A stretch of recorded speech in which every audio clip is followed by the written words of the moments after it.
matériaux pour 3 fonctions. Un même répertoire de béton, d'aluminium et de verre ramifie cet arbre de la connaissance imaginé par l'architecte Zaha Hadid. Pierre vive, un arbre couché aux strates successives. À la base, les archives départementales et au-dessus, l'espace réservé au public. Consultation des archives, des ouvrages et des documents. Une médiathèque baignée de lumière, naturelle et artificielle. Une lumière qui accompagne et guide le visiteur. Ici, il y a beaucoup de jeux d'ombre avec les éléments qui sont en porte-à-faux sur la façade.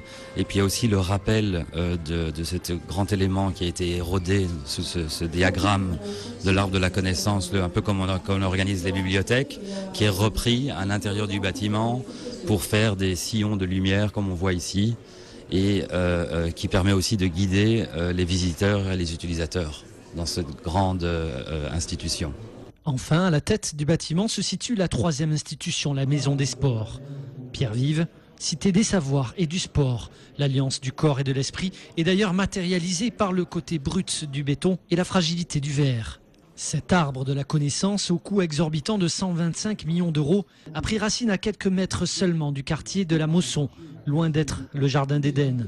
Quand ce bâtiment est un ovni pour certains, il est un formidable objet de tentation pour l'artiste Zaha Hadid. Il ne faut pas oublier que certains n'ont même pas la base, la chance d'avoir un toit aujourd'hui.